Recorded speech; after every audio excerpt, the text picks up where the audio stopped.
मैं जामवंत हूं। कल हमने देखा कि कैसे कामना ही मनुष्य का सबसे बड़ा शत्रु है। वह इंद्रियों, मन और बुद्धि में छिपकर सारा विवेक ढक देती है। कृष्ण कहने लगे, अर्जुन, जब तुम यह जान लेते हो कि आत्मा इंद्रियों से श्रेष्ठ है, मन और बुद्धि से भी ऊपर है, तब इस आत्मा में स्थिर होकर तुम काम और क्रोध जैसे शत्रुओं को जीत सकते हो। अब कृष्ण कर्म के उच्चतम रूप की ओर बढ़ते हैं। कर्म का उद्देश्य केवल भौतिक परिणाम नहीं है, बल्कि आत्मा की पवित्रता है। जो व्यक्ति केवल बाहरी कर्म करता है पर भीतर फल की आसक्ति छोड़ चुका है, वह कर्म करते हुए भी उससे बंधता नहीं। यही निष्काम कर्म है। ऐसे व्यक्ति का कर्म न अहंकार से जुड़ा होता है, न अपेक्षा से। वह केवल कर्तव्य भाव से कर्म करता है और सब कुछ ईश्वर को समर्पित कर देता है। उसे न हानि विचलित करती है, न लाभ प्रसन्न करता है। वह कर्म करता है पर उससे लिप्त नहीं होता।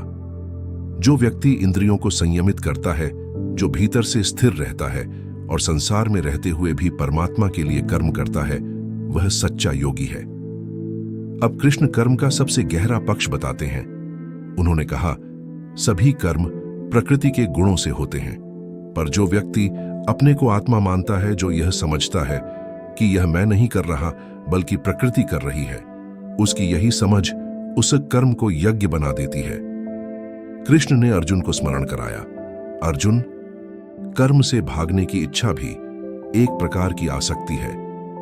कर्म का त्याग मत करो, बल्कि आसक्ति का त्याग करो।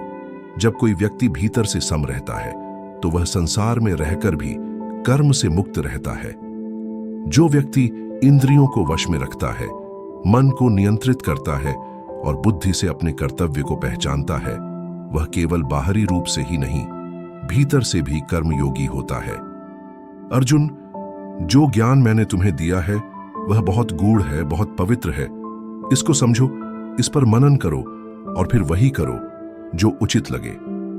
इस प्रकार भगवद गीता का अध्याय 3 समाप्त होता है। अब कर्म स्वयं मोक्ष का द्वार बनता है। कल अध्याय 4 का आरंभ होगा, जहां हम जानेंगे कि कर्म और ज्ञान कैसे एक हैं और क्यों किसी भी युग में जब धर्म क्षीण होता है, भगवान स्वयं उतरते हैं संपूर्ण जगत के लिए प्रकाश बनकर।